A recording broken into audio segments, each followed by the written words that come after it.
नमः संस्कृताय प्रिय संस्कृत मित्राणि। संस्कृत सेवा में आप सभी का स्वागत है। आज हम पुनः भारवी द्वारा प्रणीत किरातार्जुनीयम प्रथम सर्ग का 7वां श्लोक लेकर के आए हैं।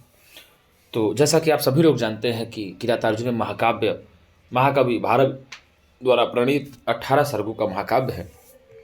और इस किरातार्जुनीयम महाकाव्य में भाई साहब बात किया जाए तो 1040 श्लोक हैं। कितने श्लोक हैं? 1040 श्लोक हैं, 1040। और किरातार्जुनीयम प्रथम महासर्ग की बात किया जाए तो 46 श्लोक हैं। और इस महाकाव्य का प्रारंभ श्री शब्द से होता है और अंत लक्ष्मी शब्द से होता है। और किरातार्जुनीयम महाकाव्य का जो मंगलाचरण है वह वस्तु निर्देशात्मक मंगलाचरण है। तो हम लोगों ने अभी तक 1 से 6 श्लोकों तक के अर्थ को जाना, उसके कुछ प्रश्नों को जाना, फिर परीक्षा दृष्टि में भी हम लोग समझा, उसको भी पढ़ा। आज 7वां श्लोक है, इसके अर्थ को जानेंगे और उसके पश्चात भी इसमें से क्या परीक्षा दृष्टि से क्या प्रश्न बन सकते हैं, इन्हीं में हम सब आपको पढ़ा देंगे इसी वीडियो में। आपको बता दें मित्रों की जानकारी कि यह मेरी वीडियो, यह मेरी क्लास प्रत्येक दिन रात 8 बजे मिलती है। आपको अर्थ व्याख्या जो भी मिलेगी 8 बजे रात्रि में मिलेगी। और उससे संबंधित जो है परीक्षा दृष्टि जो है वो दूसरे दिन आपको 8 बजे सुबह मिलती है। तो आप 8 बजे रात्रि में भी देख सकते हैं वीडियो को और 8 बजे सुबह भी वीडियो को आप देख सकते हैं। और समय का अभाव होने के कारण ज़्यादा वीडियो नहीं बना पाता हूं, लेकिन मैं प्रयास करूंगा कि परीक्षा तो आपकी इतनी जल्दी नहीं होगी। टीजीटी पीजीटी जो नवंबर दिसंबर जनवरी कह रहे हैं, कुंभ के दृष्टिकोण से मुझे लगता है कि मार्च अप्रैल में जानी चाहिए परीक्षा। अगर ऐसा होता है तो आपके लिए सोने में सुहागा होगा, क्योंकि हम तब तक तो पूरा सिलेबस को पूर्ण करा देंगे। ये मेरी जिम्मेवारी है। और यदि आपको इससे आप एक बच्ची ने कमेंट किया था कि गुरुजी इसका वाचन वीडियो डाल दी, तो इसका वाचन वीडियो पूर्व से पड़ा हुआ है। आप मेरे चैनल पर जाएंगे और चैनल पर वीडियो को डाल देंगे तो वाचन वीडियो आ जाएगा संस्कृत सेवा में। भाई शुक्ला सर डाल दीजिए संस्कृत सेवा वाचन वीडियो, भाई शुक्ला सर, तो आ जाएगा। हम उसमें जो है वाचन भी डाल चुके हैं, आप वाचन वीडियो भी देख सकते हैं। और अभी तक यदि नहीं देखे हैं आप वीडियो तो पीछे आप वीडियो 1 से लेकर के महाकवि भारवी के परिचय से लेकर के आप जो है वीडियो को देख सकते हैं आगे। तो आइए देखते हैं। विसंकमानो भवतः पराभवम् नृपासनस्थोऽपि वनाधिवासिनः दुरोदरच्छद्मजितां समीहते नयेन जेतुं जगतीं सुयोधनः विसंकमानो भवतः पराभवम् नृपासनस्थोपवनाधिवासिनः दुरोदरच्छद्मजितां समीहते नयेन जेतुं जगतीं सुयोधनः विसंकमानो भवतः पराभवम् नृपासनस्थोऽपि वनाधिवासिनः दुरोदरच्छद्मजितां समीहते नयेन जेतुं जगतीं सुयोधनः नयेन जेतुं जगतीं सुयोधनः सुयोधनः नयेन जगतीं जेतुं समीहते। सुयोधनः नयेन जेतुं जगतीं सुयोधन समीहते, अर्थात सुयोधन नीतिपूर्वक पृथ्वी को जीतने के लिए चेष्टा कर रहा है। जगती मतलब पृथ्वी को, जगत जगती जगती, तो जगती मतलब पृथ्वी को। तो यहाँ सीधे जान लीजिए आप, ये जो जगतीम है, यह जगती शब्द इकारांत स्त्रीलिंग द्वितीया भक्ति एक वचन का है। वो जगत जगती जगंत वाला नहीं है। यह जगतीम जो है जगती शब्द, जैसे लक्ष्मी पार्वती, वैसे ही यह जो जगती है वह दीर्घ इकारांत स्त्रीलिंग द्वितीया भक्ति एक वचन का रूप है। जगती मतलब पृथ्वी को, अर्थात नीति पूर्वक पृथ्वी को जीतने के लिए, जेतुम जीतने के लिए, समीहते चेष्टा कर रहा है, इच्छा कर रहा है। कौन भैया? सुयोधना। कौन?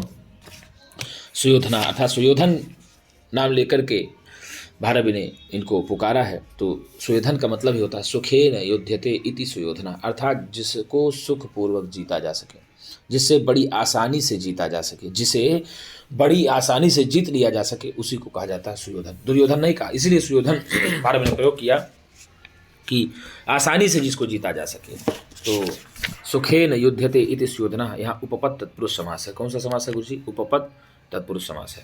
तो आइए पहले हम पदच्छेद कर लेते हैं। क्या कर लेते हैं? पदच्छेद कर लेते हैं। तो विसंकमानः मिशानस प्रत्यय और भवतः पराभवम नृपासनस्थः अपि वनाधिवासिनः दुरोदरच्छद्मजिताम समीहते नयेन जेतुम जगतीम सुयोधना। तो आइए देख लेते हैं। नृपासनस्थः, क्या कहा गुरु जी?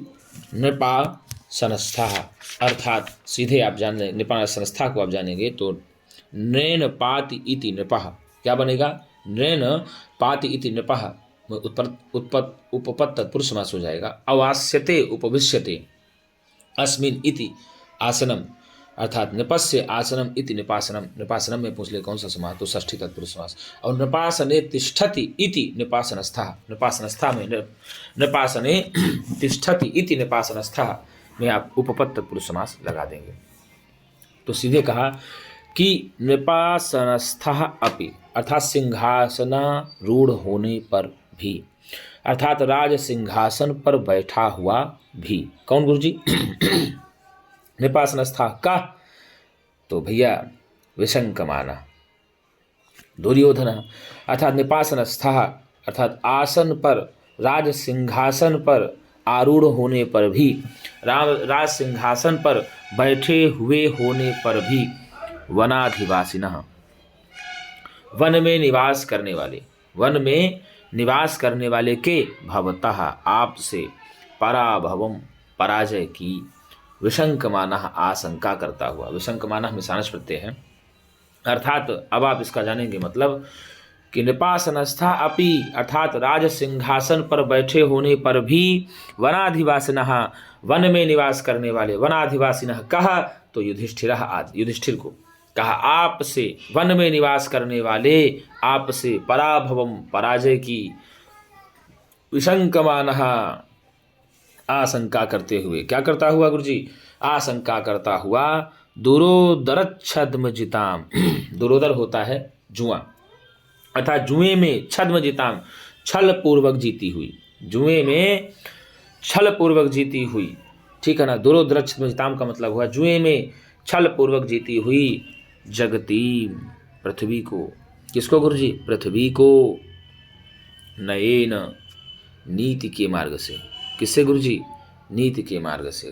तो सीधे जानेंगे तो दुरोदरच्छद्मजिताम अर्थात सुयोधन ले लो, सुयोधन दुरोदरच्छद्मजिताम अर्थात जुए में छल पूर्वक जीती हुई पृथ्वी को, नए जगतीम पृथ्वी को, नयन नीति के मार्ग से जेतुम जीतने की समीहते चेष्टा रखता है। क्या रखता है गुरुजी? चेष्टा रखता है।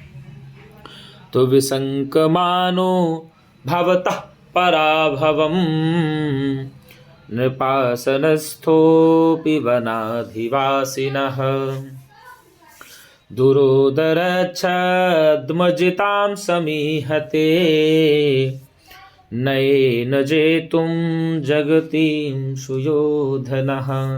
नृपासनस्था अपि, नृपे आसनस्थे इति नृपासनस्थः, क्या कहा?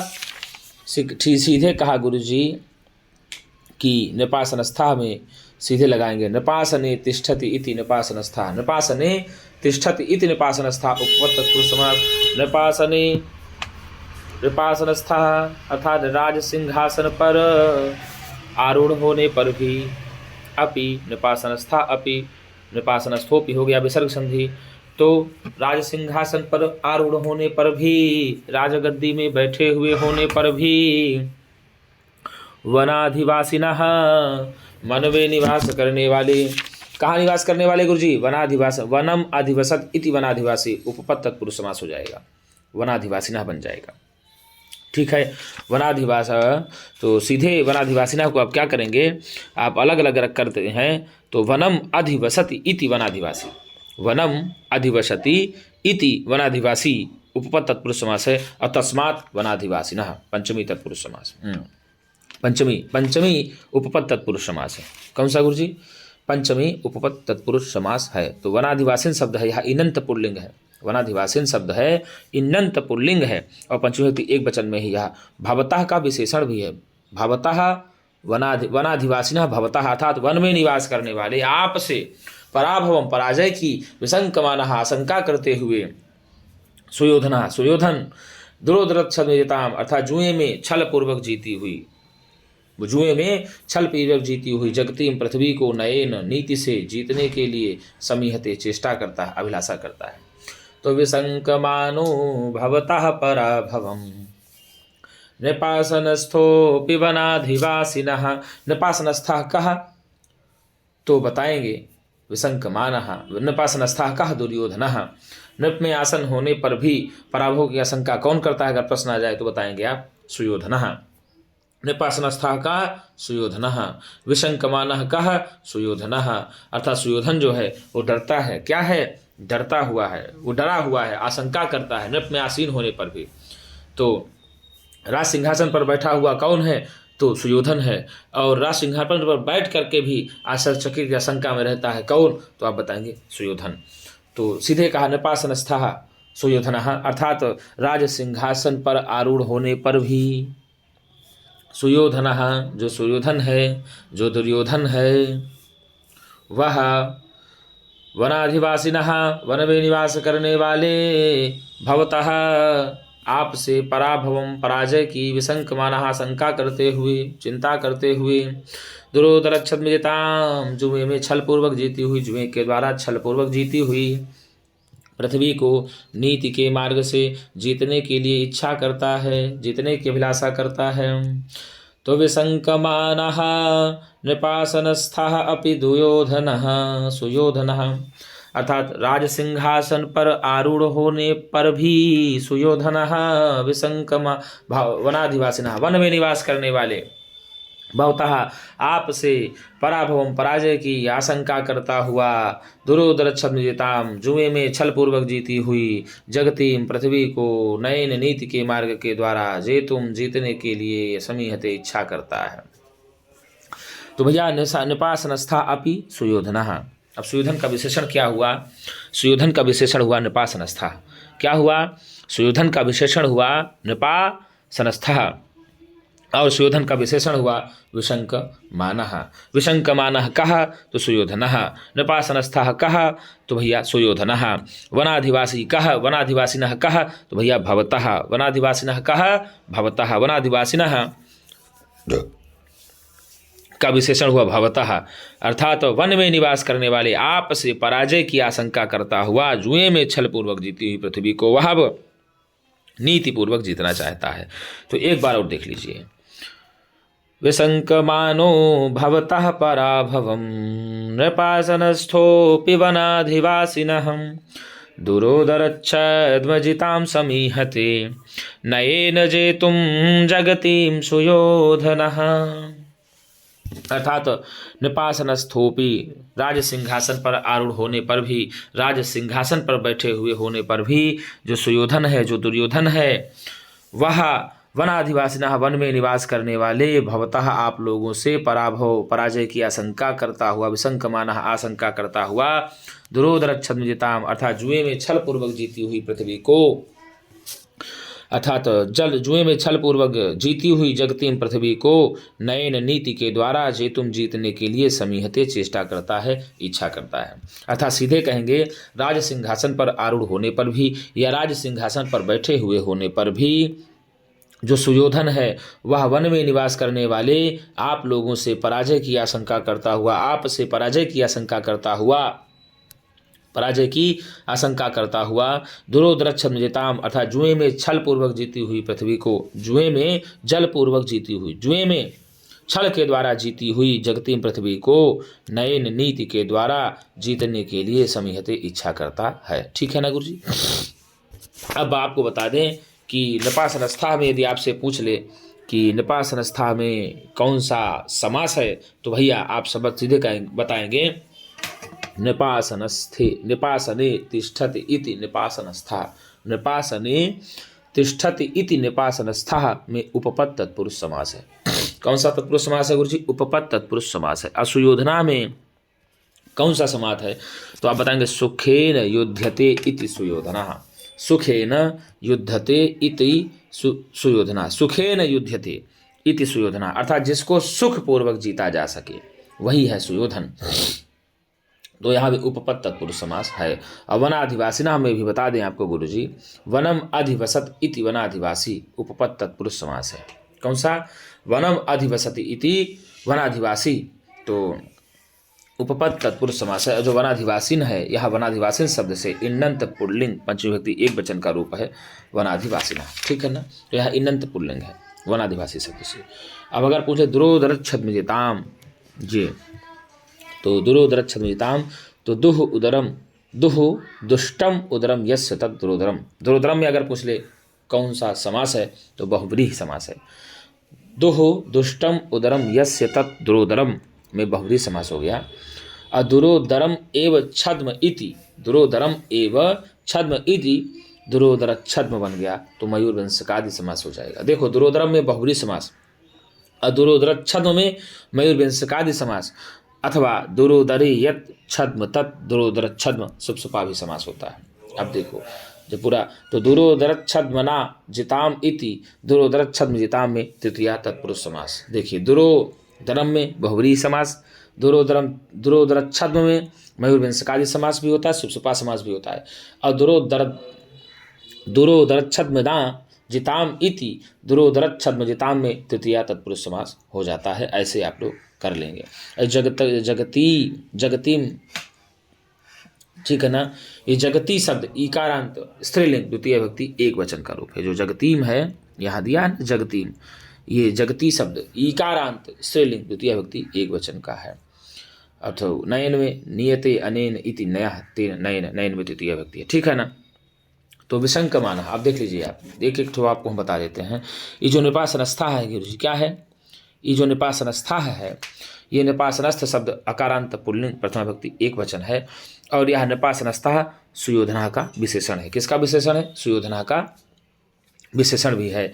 और अपि जो है यहाँ अव्यय है। तो निपासनस्था धन अपि में अगर आपसे संधि पूछ ले तो आप बताएंगे विसर्ग संधि है। कौन संधि है? विसर्ग संधि है। ये आप देख लीजिए, इसमें चलता है ना ससो रूह, स्वेरुत्व होगा, क्या होगा पहले? ससो रूह से रुत्व हो जाएगा, फिर वही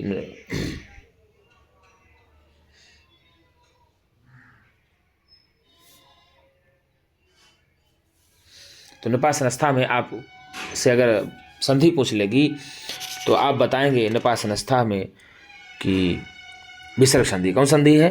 ससुरु से रुत्व हो जाएगा, और फिर अतो रुरप्लता प्लुते सूत्र से रा को उत्त हो जाएगा, फिर आदगुणा से गुणादेश होकर के निपासनस्थो अपि बने, फिर पुनः एंगा पदांता दति सूत्र से पूर्व संधि होकर के निपासनस्थो के रूप बनता है, ठीक है ना, पूर्व संधि होकर।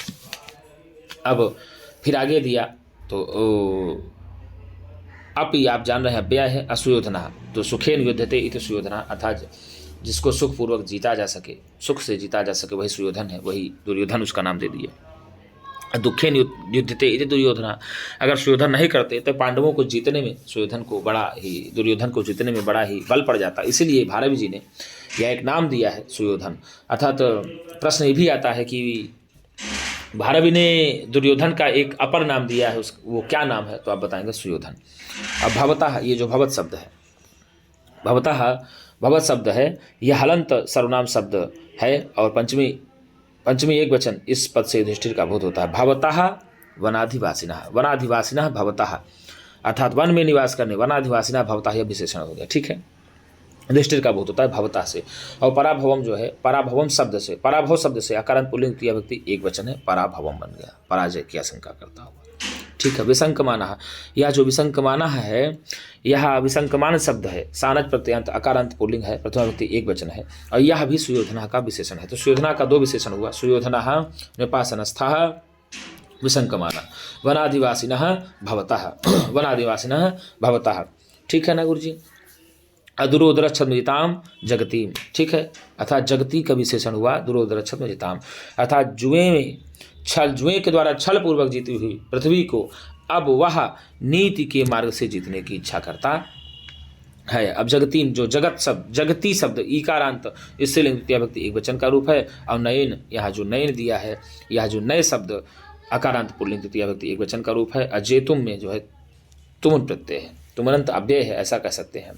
और जो समी हते है, यह है ना, समी हते है, यह क्रियापद है। सम और ई ही धातु से लट लकार आत्मनेपदी में प्रथम पुरुष एक वचन का रूप बनता है। समी हते रूप चलता है समी हते, समी हेते, समी हंते, समी हसे, समी हेथे, समी हथ्वे, समी हे, समीहा बहे, समीहा महे, ऐसे रूप चलता है।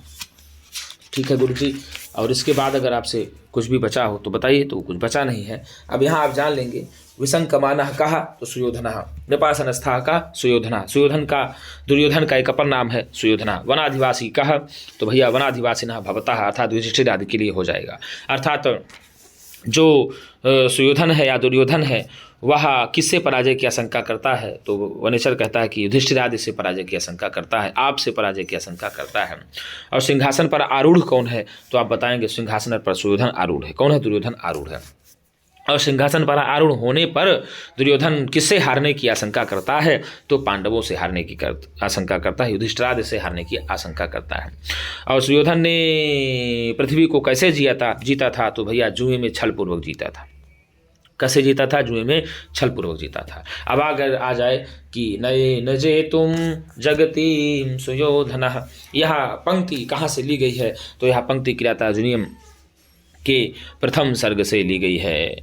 और आपको बता दें कि इस पंक्ति का वक्ता कौन है, तो वनेचर है। कौन है गुरुजी? अगर पूछ ले कि इस पंक्ति का वक्ता कौन है, तो वनेचर है। भवतः किसके लिए आया, तो युधिष्ठिर के लिए आया। वनाधिवासिनः किसके लिए आया, युधिष्ठिर आदि के लिए आया। नृपासनस्थः किसके लिए आया, दुर्योधन के लिए आया। विसंकमानः किसके लिए आया, दुर्योधन के लिए आया। प्रभाव की पराजय की आशंका करने वाला कौन है, तो दुर्योधन है। जुए में छल पूर्वक पृथ्वी को कौन जीता है, दुर्योधन जीता है। कौन? दुर्योधन जीता है। और समीहते में आपको हमने पहले बता दिया कि जो समीहते यह क्रिया सम उपसर्ग पूर्वक ई धातु से लट लकार आत्मनेपदी प्रथम पुरुष एक वचन का रूप बनता है। समीहते, समीहेते, समीहंते, समीहसे, समीहेथे, समीहध्वे, समीहे, समीहावहे, समीहावहे, ऐसे रूप चलता है। और इसमें कौन सा अलंकार है, तो गुरुजी इसमें काव्यलिंग अलंकार है। कौन सा अलंकार है? काव्यलिंग अलंकार है।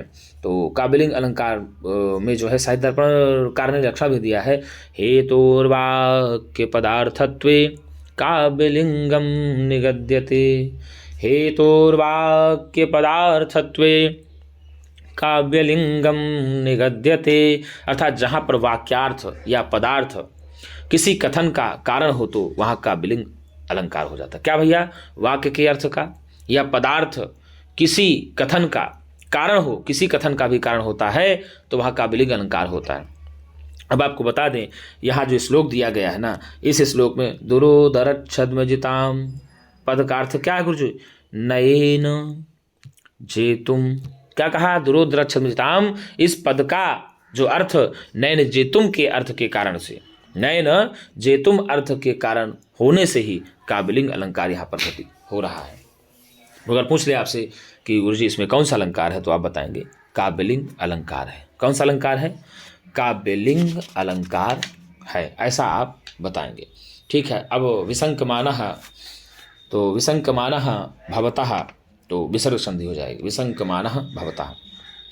अब नृपासनस्थोपि में भी विसर्ग संधि हो जाएगी और एंगः पदान्तादति रूप चलता है। ठीक है ना, एंगः पदान्तादति से पूर्व रूप संधि होकर के निपासनस्थोपि रूप बनता है, ऐसा करके। अदुरोदर छद्मजिताम, तो दुरोदर दर धन छद्मजिताम, तो तुगागम संधि छेचा सूत्र से यहाँ दुरोदर के अंत्य आकार के पश्चात छकार आने से तुक का आगम हुआ है, अतः पुनः हस्तो सुनाशो सूत्र से अश्चुत्र और खरिचा से चर्त होकर के ताको चा हुआ तो रूप बन जाएगा, दुरोदर छद्म बन जाएगा। ठीक है ना। दुरोदर छद्मजाम एक समस्त पद है, इस समास में संधि नित्य होती है। ठीक है ना, ऐसा आप मान लेंगे। और भाई साहब संहिता भी आप जानते हैं कहाँ कहाँ होती है। संहितैक पदे नित्या धातु सर्गयो हो, नित्या समासे वाक्ये तो सा विवक्षाम अपेक्षते। और निपासनस्था में गुरुजी अगर देखा जाए तो न पा और का है, न पा और का निपासनस्था। आसन में आसन से लुट प्रत्यय लग करके आसन बन जाएगा। का बन जाएगा? आसन में आसनः, आसन आसनम, तो आस से लुट प्रत्यय हो जाएगा आसनम। निपासनस्था न पास्था, न निपासन स्था का और सु हो जाएगा, निपासनस्था बनता है। सुयोधना, सुयोधना जो दिया है तो सुयुद्ध युच और सु, सुयुद्ध युच और सु लगा लेंगे। वनाधिवासिनः ये आपको दिया है, देखिए वनाधिवासिनः, तो वनाधिवासिनः वन अधिवस ऋणी और घसी हो जाएगा, वन अधिवस ऋणी और घसी हो जाएगा वनाधिवासिनः। पराभवम, तो पराभव में भी आप लोग जान रहे हैं कि पराभू अप और अम, पराभू अप और अम, यहाँ भू सत्तायाम भादिगढ़ परस्मय पदी धातु से भाव अर्थ में रप सूत्र से अप प्रत्यय होकर पराभव रूप बन जाता है। और द्वितीय व्यक्ति एक वचन में ही पराभव बन जाता है। विसंकमानः में जो दिया है ये देखिए, विसंकमानः, तो विसंकमानः में विसंक सानच से सु हो जाता है, ठीक है ना। तो मित्रों अगर पूछ लेता है विसंकमानः कहा तो सुयोधनः, और मतलब पांडवों से पराजय की आशंका या युधिष्ठिर से पराजय की आशंका कौन करता है? तो दुर्योधन करता है। कौन करता है गुरुजी? दुर्योधन करता है। जुए में छल पूर्वक पृथ्वी को जीतने वाला कौन है? तो दुर्योधन है। और किससे जीता है? तो पांडवों से जीता है, युधिष्ठिर से जीता है। किससे जीता है? युधिष्ठिर से। अब उस पृथ्वी को वह कैसे जीतना चाहता है? तो वह नीति के मार्ग से जीतना चाहता है। तो एक बार फिर देख लेते हैं हम। विसंकमानो भवतः पराभवम नृपासनस्थोऽपि वनाधिवासिनः दुरोदरच्छद्मजितां समीहते नयेन जेतुं जगती सुयोधनः। अर्थात सीधे कहा नृपासनस्था से राज सिंहासन पर आरूढ़ होने पर भी जो दुर्योधन है वन में निवास करने वाले आपसे पराजय की आशंका करता हुआ जुए में छलपूर्वक जीती हुई पृथ्वी को वह नीति के मार्ग से जीतने की इच्छा करता है। अर्थात सीधे इसका यही अर्थ हुआ कि राज सिंहासन पर आरूढ़ होने पर भी दुर्योधन वन में निवास करने वाले आपसे पराजय की आशंका करता हुआ जुए में छल पूर्वक जीती हुई पृथ्वी को नए नीति के मार्ग से जीतने के लिए समीहते चेष्टा करता है, अभिलाषा करता है। तो मित्रों यदि मेरी वीडियो आपको अच्छी लगी हो और यदि मेरी वीडियो तनिक भी आपको अच्छी लगती हो मेरे मित्रों, तो आपसे मेरा एक निवेदन है कि इस जो आपको कंटेंट दे रहे हैं, इस कंटेंट के प्रेम में, इस कंटेंट के स्नेह में आप मेरे वीडियो या मेरे संस्कृत सेवा नामक चैनल को सब्सक्राइब करें और मित्रों के पास भी शेयर करें और लाइक करें, जिससे मेरा भी हौसला बुलंद होता रहे और पढ़ाने में मुझे भी मज़ा आए। और आप पूरा पढ़िए, प्रयास करिए, तो आपको अच्छा से अच्छा दिया जा रहा है। प्रयास करूंगा जितना मुझसे अच्छे से अच्छा बनता है मैं आपके लिए पूरा समर्पित कर दूंगा। तन समर्पित, मन समर्पित और यह जीवन समर्पित। चाहता हूँ ऐ संस्कृत तुझे कुछ और दूँ, मेरी ऐसी अभिलाषा है। तो मित्रों आज के लिए इतना ही। हम पुनः एक नई वीडियो के साथ मिलेंगे, तब तक के लिए नमः संस्कृताय।